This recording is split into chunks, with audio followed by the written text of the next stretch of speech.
अस्सलाम वालेकुम। अगर आप इस चैनल पर नए हैं तो चैनल को लाइक करें, सब्सक्राइब करें और बेल आइकन को लाजमी दबाएं।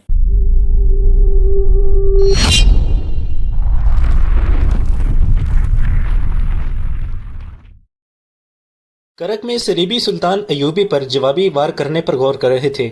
उनकी मरकजी कमान ने कासिदों के जरिए अपनी बिखरी हुई फौज को अहकाम भेज दिए कि मुसलमानों से लड़ने की कोशिश न करें बल्कि निकलने की तरतीब करें ताकि जवाबी हमले के लिए ज्यादा से ज्यादा फौज बच जाए। उन अहकामात के साथ ही उन्होंने 40 जांबाजों का एक ग्रोह तैयार कर लिया जिसे मजलूम मुसलमानों के बहरूप में शोबक में दाखिल होना और लड़कियों को वहां से निकालना था। सलीबी हुक्मरानों ने इस ख्याल से कि सुल्तान अयूबी मिस्र से गैर हाजिर है वहां अपने तकरीबकारों में इजाफा करने का भी फैसला कर लिया। वो सुल्तानियों और फातिमियों को जल्द अज जल्द मुत्तहिद करके काहिरा पर कब्जा करना चाहते थे। शोबक और करक के दरमियानी इलाके में बहुत खून बह रहा था। वो सारा इलाका हमवार रेगिस्तान था। कई जगहों पर मिट्टी और रेतली सिलों के टीले थे और कहीं रेत की गोल गोल टेकरियां थीं जिनमें कोई दाखिल हो जाए तो बाहर निकलने का रास्ता नहीं मिलता था। ऐसे इलाकों में सलीबी मर रहे थे और सुल्तान अयूबी के मुजाहिदीन भी मर रहे थे और वहाँ शोबक के वो ईसाई भी मर रहे थे जो मुसलमानों के डर से शहर से करक की सिमत भाग उठे थे। फिजा में गिद्धों के गोल उड़ रहे थे। उनके पेट इंसानी गोश्त से भरे हुए थे। सेहराई दरिंदे लाशों को चीर फाड़ रहे थे और मार्का आराई का ये आलम था जैसे उफक से उफक तक इंसान एक दूसरे का कश्तो खून कर रहे थे। उस वसीर एक जार में कहीं कहीं नखलिस्तान भी थे जहां पानी मिल जाता था। थके हारे इंसान, जख्मी इंसान और प्यास के मारे हुए इंसान वहां जा जाकर गिरते थे। अम्माद हाशिम सुल्तान अयूबी की फौज के एक छोटे से दस्ते का कमांडर था। वो शामी बाशिंदा था, इसीलिए वो अपना नाम अम्माद शामी बताया करता था। सलीबियों के खिलाफ जो जज्बा हर मुसलमान सिपाही के दिल में था वो अम्माद शामी में भी, लेकिन उसके जज्बे में इंतकाम का कहर और गजब ज्यादा था। उसके मुतालिक सब जानते थे कि वो यतीम है और उसका सगा अजीज रिश्तेदार कोई नहीं, लेकिन उसे ये यकीन नहीं था कि वो यतीम है क्योंकि उसका बाप उसकी आंखों के सामने मरा नहीं था। वो 13-14 साल की उम्र में घर से भागा था। उस वक्त उसका घर शोबक में था। उसे अच्छी तरह याद था कि उसके बचपन में शोबक पर सलीबियों का कब्जा हुआ था और उन्होंने मुसलमानों का कश्तो खून शुरू कर दिया था। उसका बचपन सलीबियों की दहशत में गुजरा था। उसने मुसलमान जंगी कैदी भी देखे जिन्हें मार मार कर लाया जा रहा था और उसके सामने 2 कैदियों के सर काट दिए गए थे क्योंकि वो जख्मों की वजह से चल नहीं सकते थे। उसने मुसलमान घरों से लड़कियां अगवा होते देखी थी और उसने मुसलमानों को बेगार में जाते देखा था। शोबक के मुसलमान कहा करते थे कि जब शहर में ईसाई मुसलमानों को बिला वजह पकड़ पकड़ कर कैंप में ले जाना शुरू कर दें और उनके घरों पर हमला करने लगें तो समझ लो कि इन्हें मुसलमानों के हाथों कहीं शिकस्त हुई है। अम्माद शामी का घर भी महफूज न रहा। उसकी एक बहन थी जिसकी उम्र 7-8 साल थी। उसे वो बहन याद थी। बहुत खूबसूरत और गुड़िया सी बच्ची थी। घर में उसका बाप था, माँ थी और एक बड़ा भाई था। एक रोज अम्मार की गुड़िया सी बहन बाहर निकल गई और लापता हो गई। बाप ने तलाश की मगर कहीं न मिली। एक मुसलमान पड़ोसी ने उसे बताया कि उसे ईसाई उठा कर ले गए हैं। बाप शहर के हाकिम के पास फरियाद लेकर गया। जो ही उसने बताया कि वो मुसलमान है, हाकिम उस पर बरस पड़ा और उस पर इल्जाम आयद किया कि वो हुक्मरान कौम पर इतना घटिया इल्जाम थोप रहा है। घर आकर बाप ने और अम्माद ने, बड़े भाई ने ईसाइयों के खिलाफ शोर शराबा किया। इसका नतीजा ये हुआ कि रात को उनके घर हमला हुआ। अम्माद ने अपनी माँ और बड़े भाई को कत्ल होते देखा।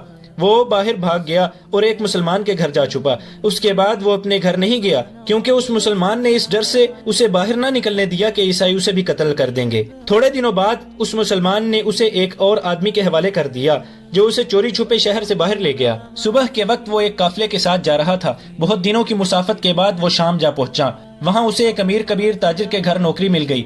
अब उसकी यही जिंदगी थी कि नौकरी करे और जिंदा रहे। वो ज़हनी तौर पर बालिग और बेदार हो गया। ये इंतकाम का जज्बा था। इसी जज्बे के ज़ेरे असर उसे फौजी अच्छे लगते थे। उसने ताजिर की नौकरी छोड़कर किसी फौजी हाकिम के घर में नौकरी कर ली।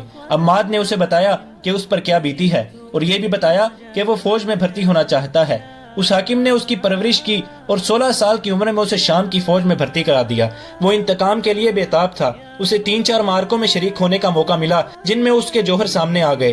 11-12 साल बाद उसे उस फौज के साथ मिस्र रवाना कर दिया गया जो नूरुद्दीन जंगी ने सुल्तान अयूबी की मदद के लिए भेजी थी। 2 साल मिस्र में गुजर गए। फिर खुदा ने उसकी ये मुराद भी पूरी की कि वो शोबक पर हमला करने वाली फौज के साथ गया, लेकिन उसे उस फौज में रखा गया जिसे रेगजार में सलीबियों की फौज पर हमला करना था।